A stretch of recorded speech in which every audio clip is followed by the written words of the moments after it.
Estamos en el capítulo 8 y vamos a ir haciendo como ayer, haciendo la lectura de los textos y comentándolos ya sobre la marcha. Dice el texto bíblico, capítulo 8, versículo 1, debemos empezar la lectura realmente en el último párrafo del capítulo anterior. Venido el mes séptimo, los hijos de Israel estaban en sus ciudades y se juntó todo el pueblo como un solo hombre en la plaza que está delante de la puerta de las aguas, y dijeron a Esdras el escriba que trajese el libro de la ley de Moisés, la cual Jehová había dado a Israel. Leo hasta el versículo 8. Y el sacerdote Esdras trajo la ley delante de la congregación, así de hombres como de mujeres, y de todos los que podían entender, el primer día del mes séptimo. Y leyó en el libro delante de la plaza que está delante de la puerta de las aguas, desde el alba hasta el mediodía, en presencia de hombres y mujeres y de todos los que podían entender. Y los oídos de todo el pueblo estaban atentos al libro de la ley. Y el escriba Esdras estaba sobre un púlpito de madera que había hecho para ello, y junto a él estaban Matatías, Sema, Anías, Urías, Hilcías y Maasías a su mano derecha, y a su mano izquierda Pedaías, Misael, Malquías, Jasún, Hasbadana, Zacarías y Mesulán. Abrió pues Esdras el libro a ojos de todo el pueblo, porque estaba más alto que todo el pueblo, y cuando lo abrió todo el pueblo estuvo atento. Bendijo entonces Esdras a Jehová, Dios grande, y todo el pueblo respondió: Amén, amén, alzando sus manos, y se humillaron y adoraron a Jehová inclinados a tierra. Y los levitas Jesúa, Bani, Serebías, Jamín, Acub, Sebatai, Jodías, Maasías, Kelita, Azarías, Jozabet, Hanán y Pedaía hacían entender al pueblo la ley, y el pueblo estaba atento en su lugar, y leían en el libro de la ley de Dios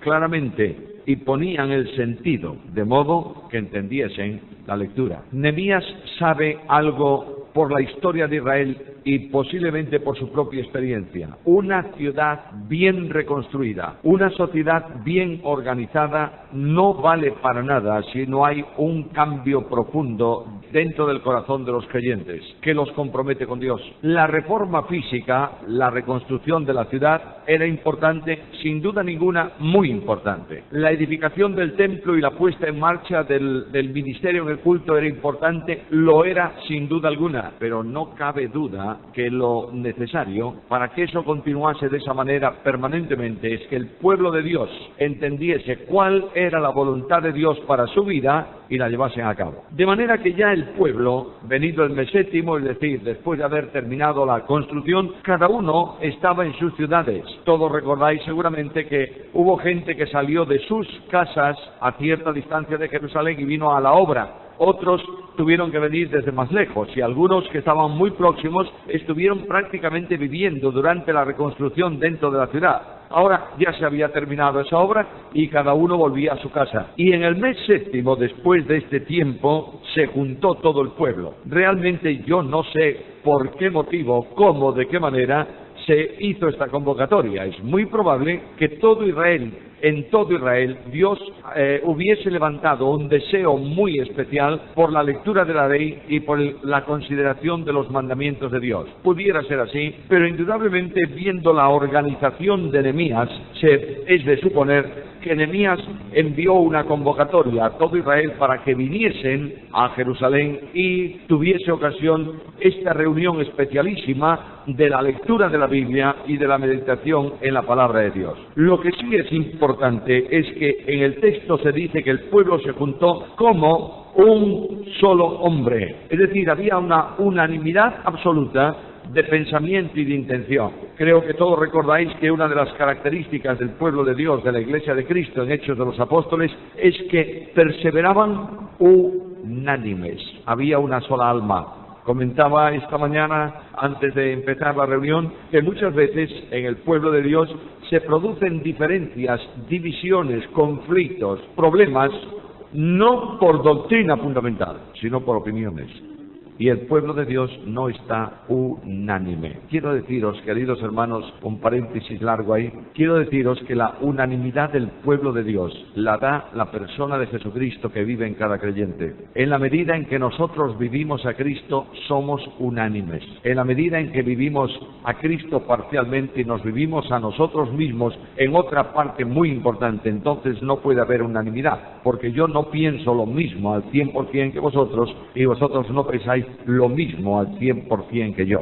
Se juntan unánimes y la reunión fue delante de la puerta de las aguas. Era una plaza bastante amplia que estaba situada al sur del recinto del templo. Sabéis que el templo siempre en la ciudad de Jerusalén tuvo un recinto, unas veces más largo, otras veces más pequeño. En tiempos de Herodes el recinto del templo se había aumentado de una forma tal que habían hecho un terraplén sustentando una base plana de la ciudad, construyendo una muralla tremenda. Bueno, parte de esa muralla se ve hoy en Jerusalén, en lo que se llama el Muro de las Lamentaciones. Luego habían ampliado la parte del templo para hacer atrios muy grandes donde pudiera convocarse una gran multitud. No podemos dejar de considerar que aquellos atrios tenían que ser sumamente grandes cuando la iglesia primitiva en Jerusalén se reunía en el atrio del templo, y había el primer día hubo convertidos 3.000 y la segunda vez dice que había 5.000 más, y al final Lucas dice que era una multitud muy grande, y se congregaban diariamente a las 3 de la tarde en el templo para oír la palabra de Dios y orar. Cuando no había un servicio fuerte en el templo, allí estaba la iglesia en los atrios para estudiar la palabra de Dios y hacer su voluntad. Junto a esta puerta de las aguas hay una plaza, y en esa plaza se reúne, hay capacidad suficiente para reunir una gran multitud de personas. Ahora, ¿quién lee la ley ese día? Bueno, yo creo que debiera leerla la persona más distinguida del pueblo. ¿Y quién era la persona más distinguida del pueblo? Sin duda alguna era Nehemías. Pero lo sorprendente es que no lee Nehemías la ley, porque no le corresponde a él, sino que llaman a Esdras, el escriba, para que lo haga. Esdras había estado ahí por años enseñando, predicando la palabra de Dios, alentando al pueblo. Es hora de que todo aquel ministerio que realizó por años de enseñanza fructifique de alguna manera a la vista del mismo Nehemías, pero sobre todo como resultado a la vista de Dios. Trajeron a Esdras, el escriba, para que trajese el libro de la ley de Moisés, el cual Jehová había dado a Israel. Debemos entender que este libro que va a traer Esdras no era el original que escribió Moisés o que dictó Moisés. Vosotros sabéis muy bien que la ley de Moisés, cada rey de Israel tenía la obligación de hacer una copia nueva de la ley. Y además, a lo largo del tiempo, los escribas copiaban la ley de Moisés para que hubiese porciones de la Escritura en cualquier lugar de Israel. De modo que aquí hay una copia completa de la ley de Moisés que seguramente contenía el Pentateuco y algo más, como era habitual en uno de los rollos con que se leía la ley. Quiero deciros que aunque no era el libro original de Moisés, sin duda era tan fiel como el primero. Todos vosotros sabéis, y hago otro paréntesis aquí, que los escribas que copiaban la ley, que tenían este ministerio, dedicaban una atención tremendísima, esmerada a la copia de la ley. Es más, cada vez que aparecían las letras del nombre de Jehová, el escriba tiraba el utensilio de escritura y ponía uno nuevo, escribía el nombre y tiraba el utensilio otra vez. Y antes de escribir el nombre lavaba las manos, porque ellos tenían un tremendo respeto y reverencia delante de Dios. Otro escriba leía después lo que había escrito el primero, y un tercero contaba las letras que había en el original del que se copiaba. Por tanto, cuando ese trabajo se terminaba, había una evidencia, yo diría, del 99,9% de que aquello era exactamente igual que el anterior. La copia original de la que se producía la nueva, después de eso se quemaba, para que nadie pudiese utilizar la copia sagrada de la palabra de Dios en otras funciones que no fuese la lectura y meditación. Tenemos algo, es un tremendo tesoro por el respeto que tenían a la palabra de Dios. Dios preservó la transmisión del texto escrito precisamente por esto. Traen la ley de Moisés que había dado Jehová a Israel. Aunque la ley se llamaba la ley de Moisés, no era de Moisés. Moisés era el instrumento. Pero es muy importante lo que dice aquí el texto, es que Dios había dado su palabra por medio de Moisés al pueblo de Israel. Luego, la lectura de esta mañana no era Moisés el que hablaba, era Dios que hablaba a su pueblo. El sacerdote Esdras, versículo 2, el sacerdote Esdras trajo la ley delante de la congregación. Ahora, observad por favor esta frase final. ¿Quién está componiendo la congregación tan numerosa aquella mañana? Hombres, mujeres y todos los que podían entender. ¿Qué es esto? Algunos piensan que se trataba de extranjeros, esclavos, etcétera, que estaban con Israel. Pudiera ser, pero no. Lo más seguro es que se trataba de niños, adolescentes que podían entender. Un niño pequeño, hasta los 5 años, estaba bajo el control de su madre y en ese periodo, hasta los 5 años, a los 5 años se hablaba del momento del destete. No significa que dejase de mamar o que mamase hasta los 5 años, pero era cuando ese niño, lo voy a decir para que lo entendamos bien, salía de debajo de las faldas de la mamá. Entonces ya era una persona que podía ir a la escuela, estudiar la ley, etcétera, etcétera. La madre hasta los 5 años se ocupaba de enseñar al niño todo y especialmente la lectura. Por eso cuando Pablo habla a Timoteo dice, desde la niñez ha sabido las Sagradas Escrituras. Lo más probable es que su abuela y su madre enseñaran a leer a Timoteo sobre un trozo de la palabra de Dios, le enseñasen las letras sobre el texto bíblico, de manera que desde que era un pequeñito sabía las letras, las sagradas letras, porque había estado en contacto con la palabra. Claro, hermanos, paréntesis, cuando un niño es llevado a la Biblia desde pequeño, es muy probable que haya un joven fuerte en el Señor cuando es joven y un hombre maduro espiritualmente cuando alcanza la madurez. La necesidad que tenéis como padres y madres y abuelos es llevar a los niños a la Biblia.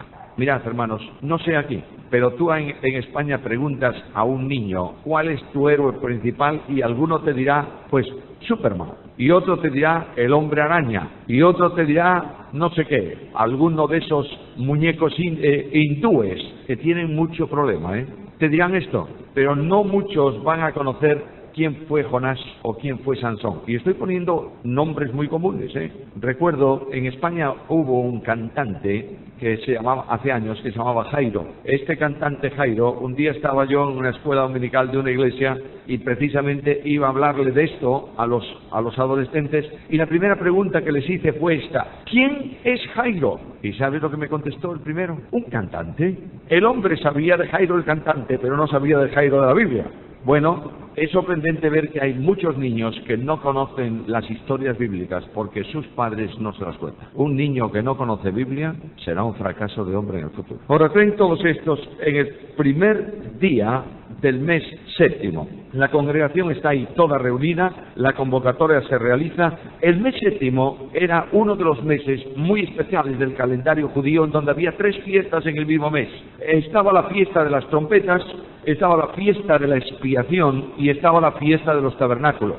Se llamaba la fiesta de las trompetas porque el mes séptimo, que era el primero del año judío, comenzaba con el toque de una trompeta, de un cuerno, de una bocina de cuerno, y ese sonido ronco de ese toque advertía que comenzaba un tiempo nuevo, y eso estaba establecido en la ley Números 29, 1 al 6. Ahora, la lectura de la ley, versículo 3. Y leyó en el libro, delante de la plaza que está delante de la puerta de las aguas, reunión. Mirad cuánto tiempo, desde el alba hasta el mediodía. Estamos hablando de una reunión de 6 horas para leer la Biblia. ¿Vosotros pensáis que en nuestro tiempo habría alguien que pudiese entender, señores, vamos a reunirnos para leer la Biblia y considerar la Biblia 6 horas? Dirían, este hombre no está muy bien de la cabeza. 6 horas ininterrumpidas. Bueno, supongo que harían algún descanso en algún momento. Ininterrumpidas para la lectura de la Biblia. Y en esa convocatoria no es que vinieron los padres con sus niños y luego entregaron los niños a guardianes y se quedaron los padres. Desde el alba hasta el mediodía, en presencia de hombres y de mujeres y de todos los que podían entender. Ahora, lo que ocurre en esa lectura es muy interesante. Los oídos de todo el pueblo estaban atentos al libro de la ley.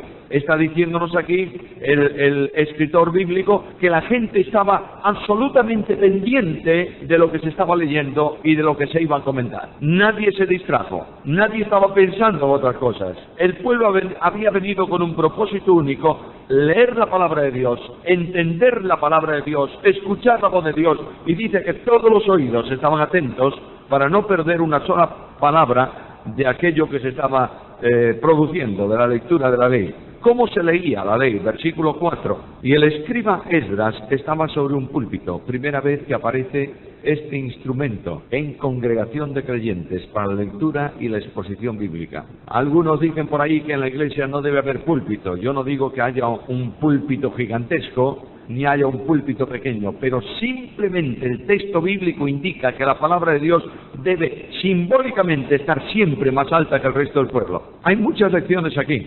Una de ellas es que no debe perderse la buena costumbre en la iglesia de una reunión conjunta de todo el pueblo de Dios para leer la palabra y exponer la palabra. Aquí hay un púlpito, estaba levantado un púlpito de madera que habían hecho para eso, es profesamente para leer la palabra de Dios. Bueno, alguien me dirá, era necesario, porque cuando tú lees desde el mismo nivel que el auditorio, y el auditorio es muy grande, los últimos no escuchan nada ni te ven, de modo que se levanta un púlpito alto, y tenía que ser un púlpito muy grande porque hay 13 personas subidas al púlpito, 13 no, 14, de manera que está Esdras y tiene 6 a su derecha y 7 a su izquierda. Quiere decir que hay 14 personas en el púlpito.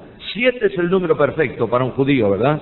Ahí tienes 14, 2 veces el número perfecto. Todo esto no es que se hiciese a propósito para esto, pero está indicándonos que lo que se está produciendo allí es un enorme respeto, una tremenda reacción frente a la palabra de Dios. Púlpito de madera se había hecho para ello, y junto a él estaban los hombres a un lado, una serie de levitas a un lado y al otro. Versículo 5, la ley se abre. Abrió pues Esdras el libro a los ojos de todo el pueblo, porque estaba más alto que todo el pueblo. Mirad, no solo el pueblo oye, el pueblo ve el rollo de la ley. De alguna manera estaba viendo en aquel rollo que se estaba desenvolviendo. Sabéis que la ley normalmente se establecía en rollos de piel, de manera que un levita tomaba la madera del rollo por un lado y le iba dando vueltas en un sentido, y el otro lo iba desenrollando por el otro, y el que quedaba en el centro, a medida que iba pasando el rollo de piel, iba leyendo la porción correspondiente. De manera que todo el mundo ve que allí delante de ellos está la ley. No es una carta de Nehemías, ni es una propuesta política de líder. Es Dios que va a hablar a su pueblo. Todos ven que se abre el libro de la ley, y cuando todo el pueblo, cuando se abrió el libro, versículo 5, estaba buscando el texto, todo el pueblo estuvo atento. La atención se está mencionando permanentemente. El pueblo atento, atento, atento a la palabra de Dios. Ahora comienza la reunión, ¿cómo? Con adoración. Versículo 6. Bendijo entonces Esdras a Jehová, Dios grande, y todo el pueblo respondió, amén. Amén. Alzando sus manos, y se humillaron y adoraron a Jehová inclinados a tierra. Es muy importante que se adore a Dios permanentemente en el pueblo de Dios. Veremos la aplicación inmediata que tiene esto. Me satisface muchísimo ver que las reuniones vuestras comienzan muchas veces con la lectura de la palabra de Dios y la oración. Es indispensable. La alabanza es la respuesta del pueblo a la voz de Dios. Se han invertido estos valores en nuestro mundo evangélico. Yo creo que lamentablemente muchas veces comienzan las reuniones con media hora de cánticos. Yo no digo que eso esté mal, por favor, no estoy criticando, ya que estoy delante de líderes, estoy sugiriendo nada más. Comienza la reunión con media hora de cánticos, y si falta esa media hora de cánticos, no ha habido un buen culto. Yo solamente doy gracias a Dios por lo que Él es cuando descubro quién es y lo que ha hecho. Y esto solo lo descubro en la lectura de la palabra de Dios. Por tanto, la Biblia tiene que ser el elemento principal en la apertura de un culto. Y luego la gratitud. Adoran a Dios. No sé lo que habrá dicho Esdras en esta ocasión y cuál fue su oración. No la tenemos. Pero es muy probable que Esdras haya recitado un salmo del salterio hebreo de alabanza y de adoración. él adora al Dios del cielo, tiene su palabra delante. Lo que está diciendo el pueblo es esto: mira, Señor, vamos a estar muy atentos a tu palabra porque tú eres Dios y te adoramos. Cuando tú adoras a Dios, estás dispuesto a obedecer su palabra. Cuando adoras a Dios realmente y no en forma ritual o religiosa. Y una vez que Esdras ora, el pueblo responde amén, no una vez, 2 veces. Todos los que conocéis algo de construcción gramatical del idioma hebreo, sabéis que los hebreos, las lenguas semitas, no tienen forma de realizar un superlativo gramaticalmente, más que repitiendo 2 veces una misma palabra para el superlativo normal o 3 veces para el superlativo absoluto. De ahí que se lee en Isaías que los querubines decían al Señor: Santo, Santo, Santo. Nosotros lo diríamos de otra forma, Santísimo, pero ellos no lo tienen. Aquí cuando se repite amén, amén, están diciendo: Señor, reconocemos y decimos que eso es así, a lo que tú dices y a lo que el escriba ha leído en presencia de la congregación. Amén, amén. Bueno, después de orar, adoran inclinados a tierra. Yo no quiero hacer ningún énfasis sobre la forma externa de expresión. Aquí se habla de que levantaron las manos a Dios y levantando las manos al cielo dijeron amén, amén. La expresión externa del cuerpo, si no va condicionada por la expresión interna del corazón, no sirve para nada. ¿Está claro? Cuando una persona se pone a cantar un himno con las manos arriba, moviéndose, si eso no está impulsado realmente por el Espíritu Santo, es pura manifestación externa, que no conduce a nada. Pero de alguna manera reconozcamos que el pueblo se inclina delante de Dios para adorar a Dios. Ahora, ¿qué decía? ¿Qué dice el versículo 8? Leían el versículo, primero los levitas, versículo 7, los levitas, leo el versículo, los levitas, ahí están todos los nombres, hacían entender al pueblo la ley. Probablemente esta frase, hacían entender la ley, es que los levitas se distribuyeron por medio del pueblo para que en la lectura de Esdras ellos repitiesen a cada grupo que estaba cerca de ellos, de modo que todos pudiesen oír bien lo que Esdras leía desde el púlpito. No había altavoces entonces, no había megafonía. Otros piensan que lo que hacían era traducir al arameo las palabras hebreas que se leían en la ley. Pudiera ser, pero yo no creo que fuese así, porque la mayor parte de estos entendían perfectamente la lengua hebrea. Pero fuese lo que fuese, los levitas estaban haciendo una labor de formación, de preparación del pueblo. Ahora llegamos al versículo 8, y leían en el libro de la ley de Dios, ¿cómo? Claramente. Es decir, dedicaban atención, no era una lectura simple, sino que lo hacían con cuidado para que fuese comprensible. A veces leemos la palabra de Dios como una excusa para comenzar un culto, y sobre todo se suele leer un salmo. Cuando no tiene nadie algo que dar mejor, va al libro de los salmos. Como si el libro de los salmos no fuese una muleta para el que tiene una necesidad. Es un libro con un contenido teológico impresionante, y es palabra de Dios. Pero leamos un salmito, y el hombre, como tiene prisa porque el programa es muy largo, lee el Salmo 24, y que al final no se enteró nadie de lo que él dijo. Leían con cuidado, ponían atención a lo que estaban leyendo para que todo el mundo entendiese claramente la lectura. Ahora estamos en un capítulo que confronta mucho a mí. Necesitamos congregar al pueblo de Dios, ¿sabes para qué? Para que oiga la palabra de Dios. Vais a cansaros de mí en este sentido, y vais a acordaros de Pérez Millos como el hombre que decía que había que predicar la Biblia. Lo voy a decir una vez más. Hay que predicar la Biblia, solo la Biblia, y nada más que la Biblia. ¡Punto!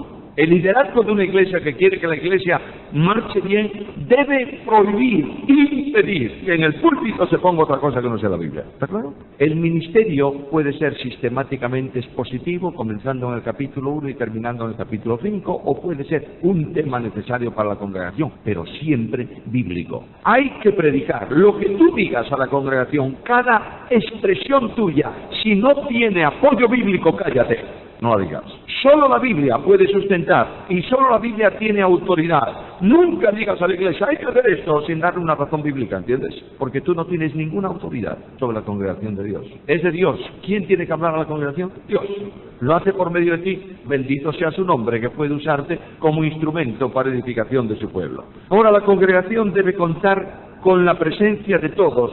Los niños y los adolescentes deben estar presentes, si es posible, en la predicación sistemática de la Biblia. Mira, te va a llamar la atención, te sorprenderá lo mucho que un niño pequeño capta de lo que tú estás diciendo. Escucha el libro de Proverbios, instruye al niño en su carrera y aun cuando fuese viejo, no se apartará. Ahora, que pueda entender, si tú metes a un bebé de 2 meses en el culto y lo tienes ahí y está llorando y como la Biblia dice que debe estar en el culto, lo tienes amarrado, no escucha, el niño no entiende y los que están alrededor no entienden tampoco. Además, van a decir cosas muy malas de ti, al menos en el pensamiento, aunque no te lo digan en la cara. Bueno, pero ya puede entender. Muy bien. Ahora, esto trae una consecuencia, hermanos. Dejad de ser muy prácticos, yo quiero ser muy práctico. El predicador tiene que predicar la palabra de Dios con la sencillez suficiente para que todos puedan entenderle. Recuerdo que una vez un hombre estaba en una iglesia, era miembro de una iglesia donde había un predicador brillante y muy elocuente, muy erudito en la palabra de Dios. Y este predicador, este hombre, recibió la visita de un nietecito suyo y lo llevó al culto el domingo por la mañana. Venía de donde vivía con sus padres y cuando entró en el templo se encontró con el pastor y le dijo, pastor, recuerde por favor que hoy tenemos un niño en el culto. Y aquel hombre subió al púlpito y dijo, voy a hablar para los niños. Y fue, según dicen, muy hermoso porque todo el mundo entendió. Mira, no quiere decir que tú digas simplezas, que tú no digas nada, que entretengas, porque como hay que hacer entender a todos, vamos a divertir la congregación, no es eso. Utiliza un lenguaje que sea comprensible y da la palabra de Dios de modo que pueda edificar al más sabio y al más sencillo dentro de la congregación. Timoteo fue instruido en la palabra de Dios. Ahora, otra cosa, la predicación expositiva es la única manera de presentar la palabra. Lo voy a repetir de nuevo. No hay en la Biblia otra forma de predicar reconocida por la Biblia más que la predicación expositiva. ¿Quieres un ejemplo? ¿Quién es el maestro supremo, el ejemplo, el modelo total para nosotros? Cristo. ¿Es así? ¿Qué hizo Jesús en el Sermón de la Montaña? Una predicación expositiva. De modo que Cristo tomó el mandamiento de la ley y dijo, vosotros oís que la ley dice, bla, bla, bla, bla. Ahora yo voy a dar el significado. Y siguió otro y así sucesivamente. Cuando Cristo termina de predicar de esa manera, dice que la gente se admiraba de su doctrina, porque les hablaba como quien tiene autoridad. Mira, la autoridad de un ministro, la autoridad de un maestro, la autoridad de un pastor frente a su iglesia, de modo que sea reconocida, no es por él, sino por la palabra. En la medida en que tú predicas la palabra y vives la palabra que predicas, tienes autoridad. Y es más, cuando tú te dedicas a exponer solo la Biblia y nada más que la Biblia, tienes poder. Y la gente está impactada, no escuchándote a ti, escuchando a Dios por medio de ti. Te voy a dar una recomendación. Antes de empezar tu sermón o tu enseñanza en la escuela dominical, no lo digas en alto, no hace falta. Dilo a tu alma, que es mucho más importante. Oíd palabra de Dios.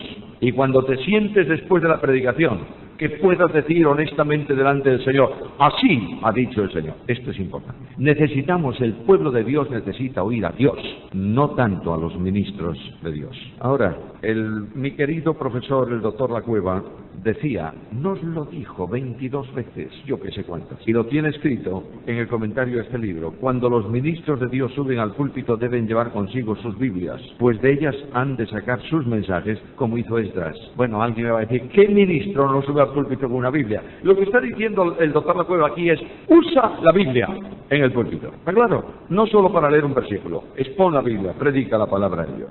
Hazlo de manera que te entiendan. El otro día dije, y nadie se ofenda por esto, no estoy pensando concretamente en nadie, mucho menos de Dominicana. Hay algunos que buscan en el púlpito el beneficio personal de su erudición propia. Y utilizan, os decía el otro día, el griego y no sé cuántas cosas más. Lo que más me ha sorprendido toda la vida de este grupo de sabios es que hablan del griego y no saben griego. Eso es tremendo. Es lo mismo que si yo hablase un día de pilotar un avión y lo único que yo sé de avión es subir al avión y sentarme y que me lleven. No tengo ni idea.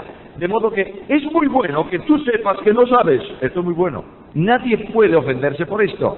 Es honesto decir, yo de eso no sé nada. Pues sí, señor, eres un señor. Ahora, yo oigo discursos bíblicos llenos de erudición de personas que hablan mal el castellano y tratan de hacer ver que hablan bien el griego. En cierta ocasión estaba con mi querido hermano, el doctor Lacueva, en unas conferencias en un determinado sitio y claro, hay que tener mucho valor para hablar de griego en presencia de Lacueva. Lacueva, no sé si alguno de vosotros sabe, Lacueva es un hombre que tenía 2 doctorados en teología por 2 universidades católicas. Una de ellas, la Pontificia de Salamanca, y terminó, luego sigo, y el doctorado de Lacueva en Salamanca lo hizo consultor vaticano personal. El Vaticano le consultaba cosas. Y este doctor Lacueva subía al púlpito en nuestra iglesia, no con el interlineal, con el texto griego en la mano. Y decía, hermanos, sigan ustedes la lectura, yo voy a leer por acá. Y traducía directamente del griego. Y estábamos en una conferencia y un hermano allí, primero pasó, no diría, pero por lo menos un par de minutos, tratando de decir que la palabra, no me acuerdo cuál era, se pronuncia así y no de esta manera. Y Lacueva me daba así con el codo. Yo sabía lo que estaba diciendo. ¿Sabe lo que estaba diciendo? ¿Quién sabe cómo se pronuncia la koiné? ¿Quién? Nadie. No tenemos referencia a la pronunciación. Estamos utilizando la forma habitual del griego clásico para decir en vez de doulos, dulos. Bueno, pero eso lo suponemos. Pero no hay nadie que pueda decir cómo hay que pronunciar, ¿entiendes? No pierdas el tiempo con tonterías. Pero además llegó el momento solemne de su sermón y el hombre dice, hermanos, tenemos en el original griego este verbo que está en aoristo ingresivo. Y me pegó un codazo el profesor, la verdad, que casi me mueve de sitio. Y me dice al oído, no sabe griego. Y yo le dije, bueno, hombre, ¿cómo lo vas a saber? Si sabe, ¿cómo lo vas a saber? Y dice, verás. Y cuando sale de la reunión, se acerca al hermano, le saluda, le dice, querido, yo le entendí mal, me parece que usted dijo esto, ¿no? Sí, saca el Nuevo Testamento y dice, míralo. Y el hombre malamente era capaz de encontrar la carta de Pablo que él estaba utilizando en el texto griego. Y luego no era capaz de... Y Lacueva le miró y le dijo, no sabe, ¿verdad? Y dice, pues no hable de lo que no sabe. Así mismo. Mira, aquel predicador que llena de datos la cabeza de la gente y no calienta el corazón de los oyentes no sirve para nada. Punto. Es así. Y es hora de comenzar a predicar la palabra de Dios de modo que la gente tiemble a la voz de Dios y no a la erudición del ministro. Bueno, dejemos ahí porque si no me quebranto el programa de cada mañana. Bueno, ¿quiénes tienen que enseñar la palabra? Estoy con la aplicación de esos primeros 8 versículos. ¿Quiénes tienen que...? En esta ocasión, Nehemías trae a Esdras. La enseñanza bíblica en la iglesia debe estar en manos de personas capacitadas y capaces. Es decir, Dios ha dado dones a cada uno de los creyentes y a unos le ha dado don de pastor maestro o de pastor o de maestro. La enseñanza de Pablo es muy clara. Dice que Dios ha dado a unos apóstoles, a otros pastores y maestros. Esa conjunción y puede ser que Pablo entienda que hay un don de pastor y un don de maestro diferente, o puede ser que Pablo entienda que hay un don de pastor y maestro, el mismo don. Bueno, sea lo que sea, son personas que el Espíritu Santo ha capacitado para enseñar. Ahora, el hecho de que un hombre tenga el don de pastor o de pastor maestro, no significa que ya sea apto para enseñar. Tiene que estudiar. El don no hace a la persona sin la capacitación bíblica necesaria. Ahora, ¿qué tiene que ocurrir? En la iglesia tiene que haber una conciencia clara, de modo que si Dios te ha dotado para ser pastor maestro en la congregación, maestro en la escuela dominical, que tu ministerio es la enseñanza, sea lo que sea, dedícate a estudiar. Y una de las cosas que los líderes tienen que hacer es pensar que un líder no tiene que hacer todo, sino aquello para lo que Dios lo ha llamado. A veces hay líderes que están, sobre todo en el pastorado de la iglesia, esta también es mi experiencia, estás hasta aquí. Porque además de estudiar para predicar el jueves y el domingo, tienes que contestar preguntas que te hacen, visitar enfermos y además llevar parte de la administración de la iglesia e ir a recoger los paquetes a la oficina de correos. Y abrir y cerrar la puerta. Bueno, es una exageración. Pero sí, eres un multiformes, eres maestro de todo y capataz de nada. De manera que lo que tienes es que enfrentar directamente la situación. y delante de Dios con honestidad decir, ¿qué es lo que Dios me ha encomendado? ¿Enseñar? Muy bien, haga otro la labor que sea. Y abrir dentro de la iglesia las vías necesarias para que el grupo de visitación funcione, visitando, y descargue al pastorado de la visitación habitual. Y te avisen cuando detectan alguna situación para que tú vayas a visitarlo. Claro, las viejitas de mi iglesia y las personas mayores, mi costumbre, por norma, es que cuando me dicen fulano de tal está en el sanatorio, en el hospital, yo voy a hacer una visita. Siempre, una visita a los enfermos, siempre, no 2 ni 3. ¿Está claro? Ahora, va mi esposa y alguno del grupo de visitación a veces a visitar a una hermana. Bueno, las viejitas son un encanto. Y no me vienen a ver. Pero si estamos visitándote. Sí, pero Samuel no vino. Entonces, no se siente visitada sin que vayas. Bueno, pues voy allá. Y pregunto si puede tomarse un bombón y se lo llevo. Y la viejita feliz le hago 2 caricias y un macho. Bien, no utilices tu tiempo en aquello que no es tu misión. Prepara gente y que lo hagan otros. Bueno, la palabra de Dios enseñada por personas, y hay respeto por la palabra, una actitud respetuosa que se manifiesta en la forma de escuchar, etcétera, etcétera. La congregación se había puesto en pie cuando se abrió el libro de la ley. Os decía antes, no hay mayor respeto o no se respeta más por la posición. Mira, no es más respetuoso quien llama don fulano que quien le llama de tú, pero tiene que tener respeto, ¿está claro?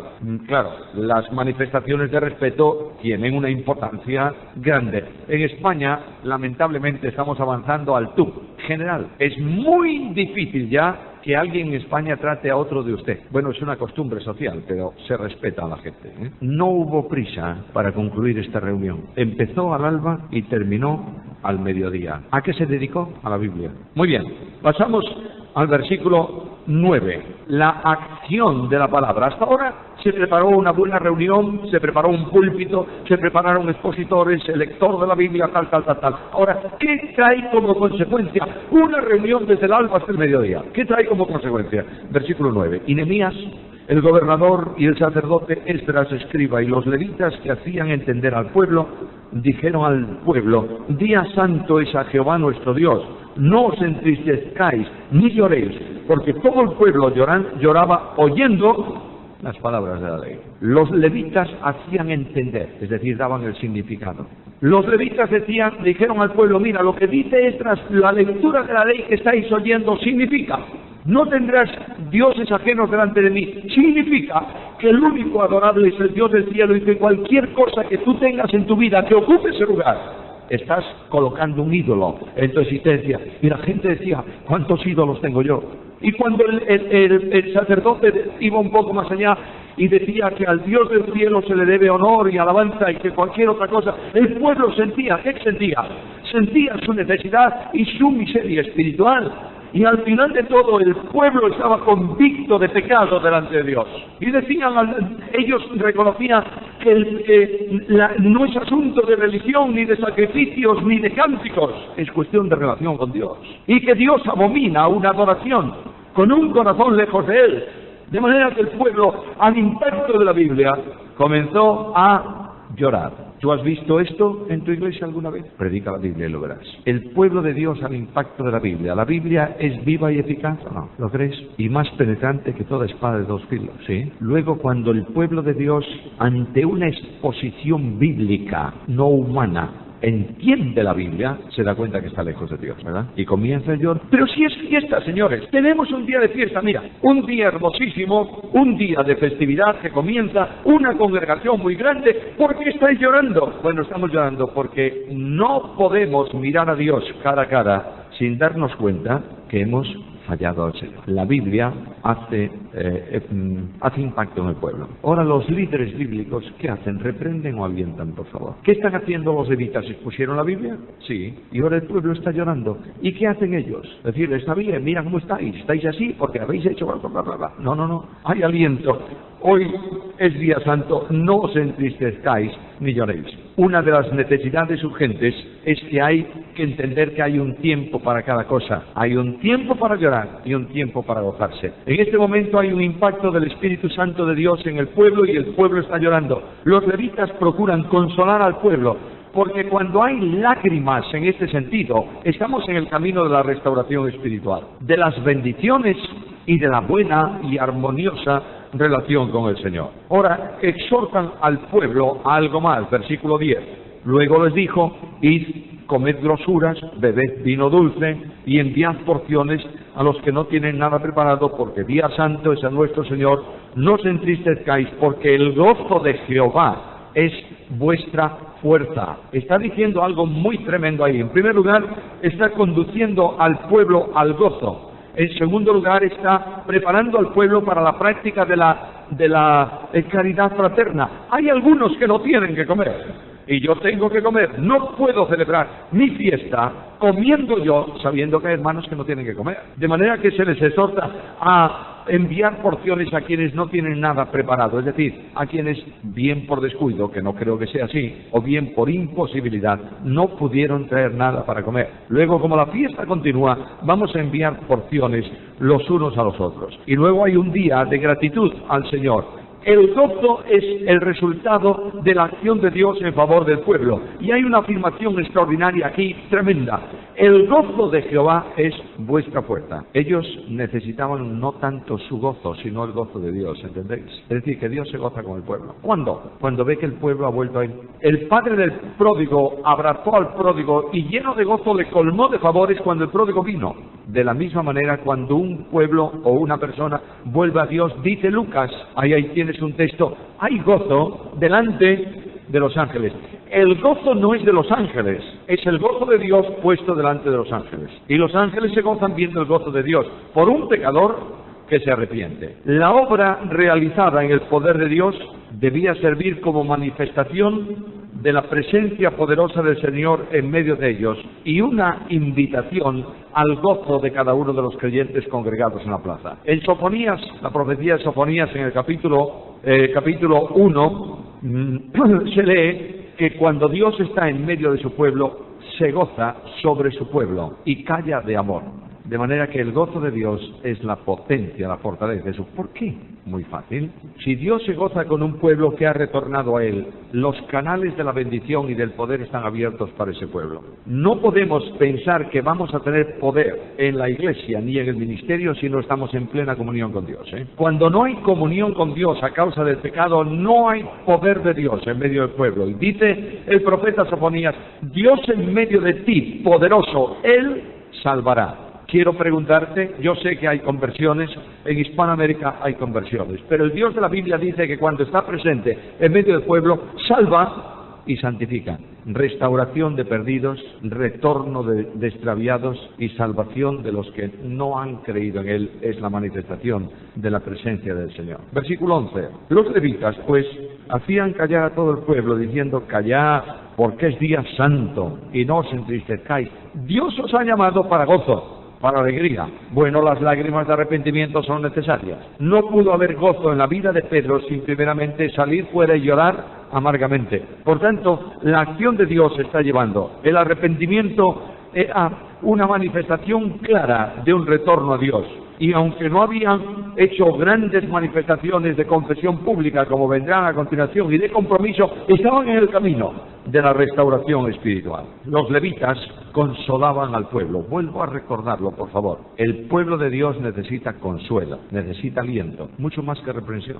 El rebaño de Dios necesita una conducción pastoral cariñosa. Hay ovejas muy díscolas en el pueblo de Dios, ¿verdad? Yo sé, me estáis mirando con una cara muy seria, y yo sé que el tema es muy serio, pero miremos la labor pastoral. Cada creyente necesita una acción diferente porque es una persona distinta. Algunos pueden resistir una bronca, sabéis lo que se usa el término, otros no la pueden resistir, pero cada oveja es diferente. Mira, el rebaño de Dios es así. Tienes muchas ovejas que son sumamente raras, no las mates, son ovejas de Dios. Tienes que trabajar con cada una conforme a su necesidad. Aquí tienes a los levitas haciendo callar, algunos callarían pronto, otros más tarde, pero están trabajando en una labor de aliento y de restauración. Bueno, versículo 12.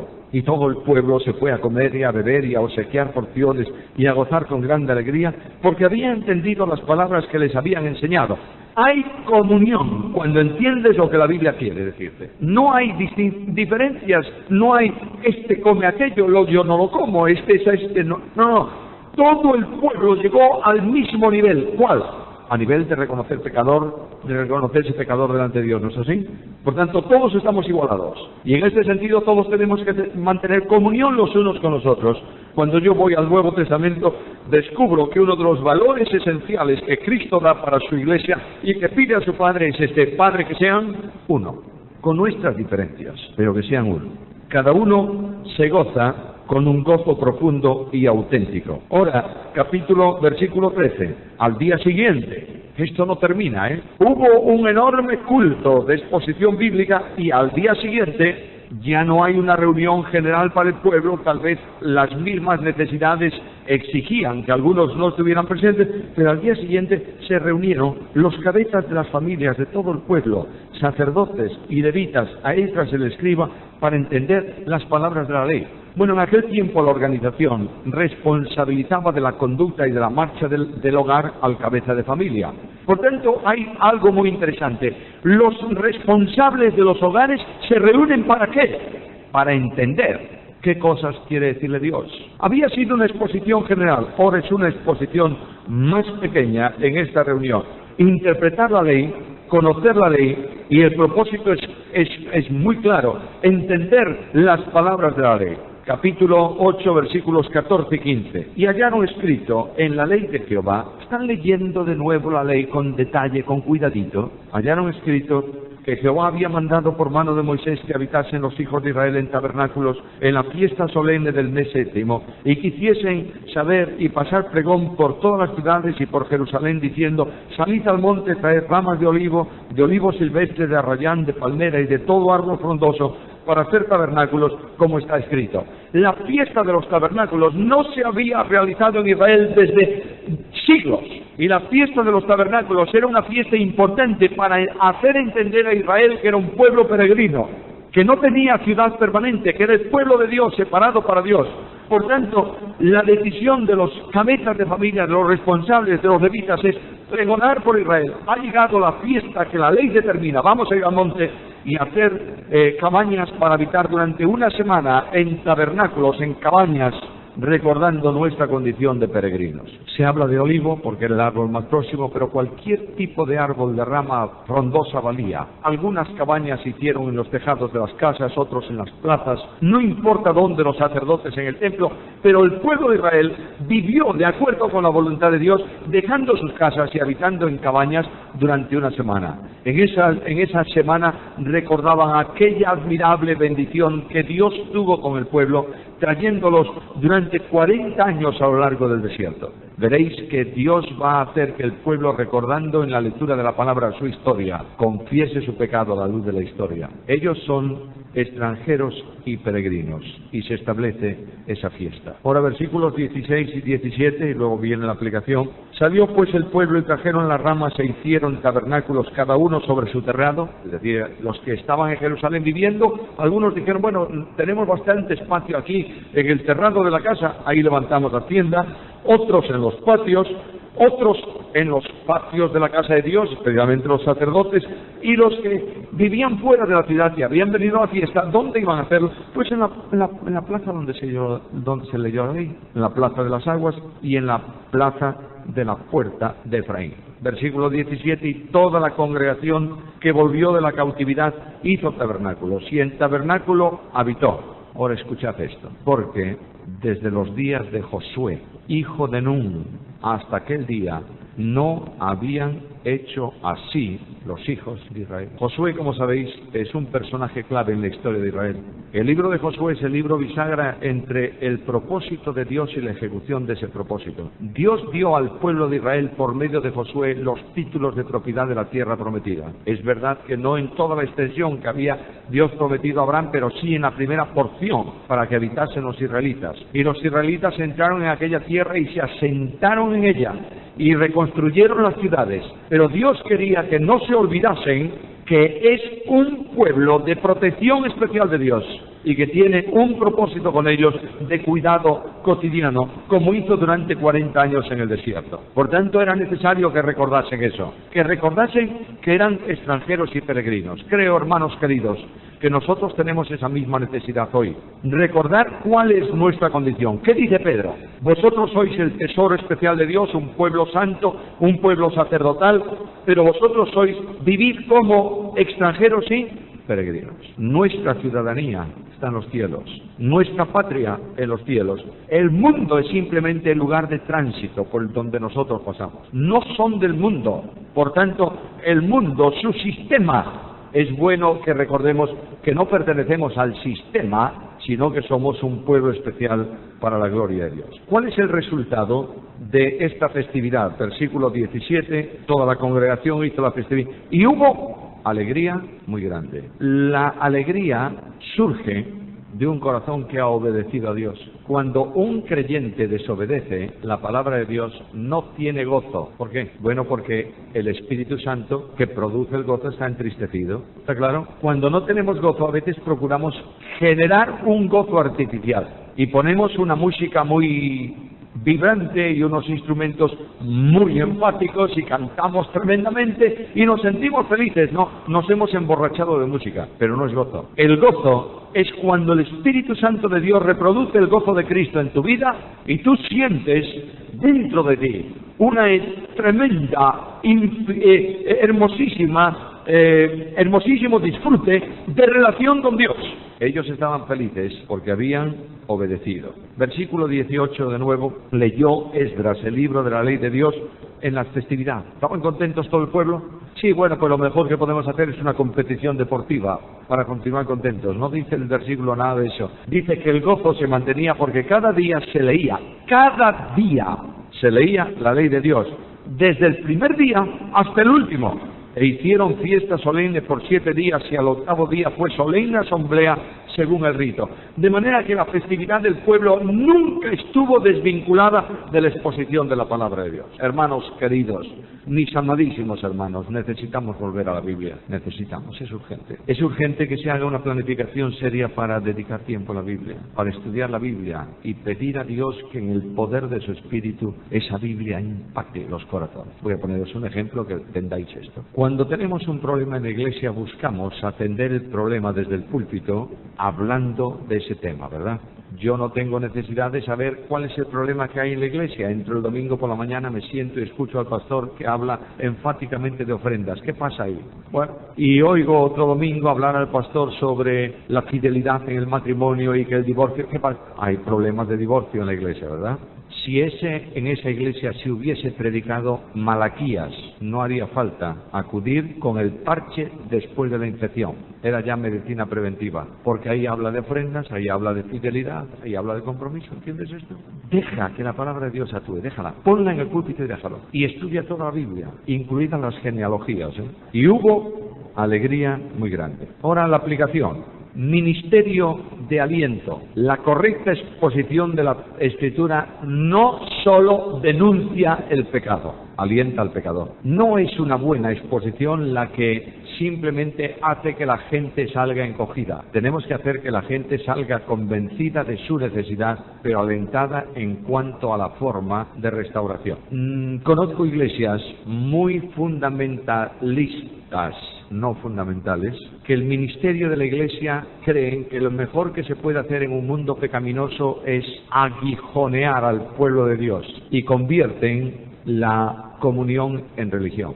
Imagínate, por favor, yo quiero ponerte un ejemplo un tanto hiperbólico como de costumbre. Imagínate un hombre en su casa. Está trabajando en una empresa que no anda muy bien. Durante la semana ha tenido problema tras problema en el trabajo. Y el viernes por la noche, cuando se iba para su casa, el bueno del jefe de personal, que lo vio salir, le dijo: prepárate porque a lo mejor el lunes va al trabajo. Va contento el hombre, va arrastrado por el suelo. Y llega a su casa y su esposa le dice: ¿sabes una cosa? Nuestro hijo sacó en todas las materias en el colegio 0, menos en gimnasia, que sacó un 10. Y tú dices, yo tengo que cortar el cuello. Está abatido. Y además la esposa dice, ¿sabes una cosa? Para que no falte nada, se me rompió el mueble tal que hay que arreglar. Y el hombre dice, pero puede haber alguna desgracia más. Y se tumba ahí, está angustiado, miserable, y dice el domingo por la mañana, Señor, voy a tu casa, por favor, dame consuelo. Y entra el hombre y se sienta. Y el predicador de ese domingo por la mañana se siente en la necesidad de aguijonear al pueblo de Dios. Y agarra el látigo desde el púlpito y empieza a golpear el rebaño, y ese hombre cuando sale con los problemas que llevó, más los golpes que recibió el domingo por la mañana. Pobre desgraciado hombre. Lo que yo necesito es ponerme delante de Dios y que me diga Dios, mira, estás fallando en esto y en esto. Sí, Señor, reconozco. Pero ten aliento porque yo soy un Dios que restaura y perdona. ¿Entiendes esto? Necesitamos alentar el pueblo para que dé un paso de fe. La vida victoriosa consiste precisamente en esto. El arrepentimiento abre la puerta del gozo. Iglesia triste es iglesia con pecados sin confesar. Cuando el gozo desaparece, cuando parece que en la iglesia hay una nube de miseria, es que hay que confesar algo. Y la palabra de Dios es la que pone en evidencia el pecado en el interior de la congregación. Ahora, el gozo, hermanos, lo sabéis muy bien, en nuestro tiempo es el resultado de la acción del Espíritu, ¿no es esto? El Espíritu produce amor, gozo y paz. Si el Espíritu está entristecido, no hay gozo, ni hay paz, ni hay amor. Tenemos que ver dónde estamos nosotros en relación con el Espíritu Santo de Dios en este sentido. Otra cuestión, la comunión con los hermanos es la consecuencia de la comunión con Dios. Déjame decirte lo que tú sabes sin duda alguna. La comunión horizontal es resultado de la comunión vertical, no al revés. Juan dice, nosotros tenemos comunión unos con otros, ¿verdad? Horizontal, sí. ¿Y qué dice Juan? Y nuestra comunión es verdaderamente con el Padre y con su Hijo Jesucristo. Ahora mira tu cuerpo. Yo te pongo un ejemplo del mío. Yo voy a decir, mi cerebro va a decir a mi mano izquierda, saca el marcador de la Biblia y levántalo. Ahí lo tienes. Perfecto. Ahora pásaselo a la mano derecha. Aquí está. ¿Por qué funciona mi cuerpo así? Porque mis manos están en comunión ¿con qué? Con mi cerebro. Ahora yo voy en una moto como un animalillo, bueno, no hace falta ir muy animalillo, se produce un tapón ahí en el medio y alguien quiere pasar antes que yo, quizás, me dio un golpe y se me seccionó una cervical, mi cerebro manda a mi mano que funcione, pero mi mano no tiene comunión, se ha interrumpido. Eso es la iglesia. Cada creyente está vinculado con Cristo y la comunión entre nosotros es en razón a la comunión con la cabeza. Si yo me niego a tener comunión con cualquiera de mis hermanos en una relación que Cristo no haya interrumpido a causa del pecado, la consecuencia es gravísima. Estoy poniendo a Cristo fuera de comunión en mi vida. Escúchalo bien, ¿eh? Cuando yo no tengo comunión con un hermano, por la razón mía que sea, estoy diciendo a Cristo, ¿tú sigues en comunión con Él? No te tengo en comunión a ti. Esto es tremendo. Y en la iglesia de Jesucristo hay mucha miseria porque mencionamos a Cristo, pero Cristo está en la puerta de la iglesia. Y es necesario una recuperación de esta situación y de esta condición. Y esto tiene que llevar necesariamente a la certeza y a la exigencia de la confesión de pecado. La condición de peregrinos es otra de las grandes lecciones del pueblo de Dios ahí. El creyente es extranjero y peregrino. La residencia nuestra no es el mundo, es el cielo. Mi ciudadanía es celestial. Tengo un pasaporte dentro del bolsillo de mi chaqueta espiritual. La ropa del nuevo hombre. Tengo ahí un pasaporte que dice ciudadano del cielo, pero muchas veces soy ciudadano del cielo, pero vivo como si fuese dueño y titular de las posesiones mías de la tierra, y este es un contrasentido absoluto en la vida del cristiano. Hemos de valorar lo que somos y a dónde vamos. El creyente no es diferente a los demás por piedad aparente, ¿eh? Tenlo en cuenta. Dios dijo por medio de Isaías, este pueblo se acerca a mí con su boca, con sus labios me honra, pero su corazón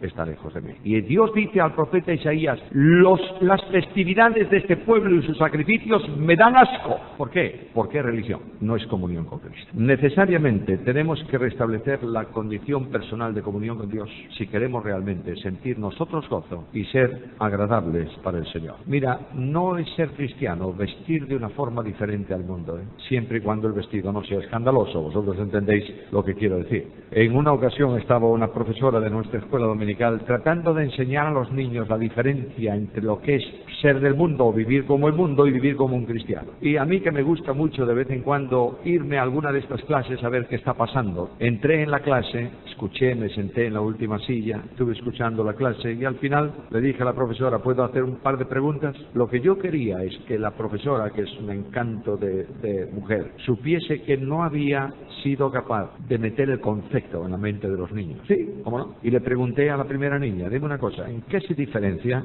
el comportamiento, se lo dije con otras palabras, el comportamiento de un creyente y de un no creyente el domingo? Fue una respuesta fantástica. Me dice la niña, muy fácil, mientras los del mundo van a la playa, nosotros vamos a la iglesia. No entendió nada, pobrecita mía. Siguen enfatizándose asuntos de afuera, no asuntos de adentro. Yo no soy diferente al mundo, escúchalo por favor. Soy contrario. Esta es la cuestión. Diferente es que ellos vayan a la playa y yo venga al culto. Diferente es que ellos vistan sport y yo ponga una corbata y una chaqueta. Eso es diferente, pero mi vida es contraria por naturaleza nueva. Ellos tienen una vida y yo tengo otra. Yo no puedo conseguir que un pez esté viviendo encima de la rama de un árbol, porque su naturaleza no es esa. De la misma manera, un cristiano no vive como el mundo, no por normas, sino por comunión con Cristo. Y este es el gran secreto de la vida cristiana. Mantén limpio el canal de comunión y olvídate de lo demás. Dios va a producir en ti todo lo necesario para que seas una persona diferente en un mundo contrario a la voluntad de Dios. Hermanos, que Dios nos ayude a meditar en esto, para nuestra bendición y para la gloria de su nombre.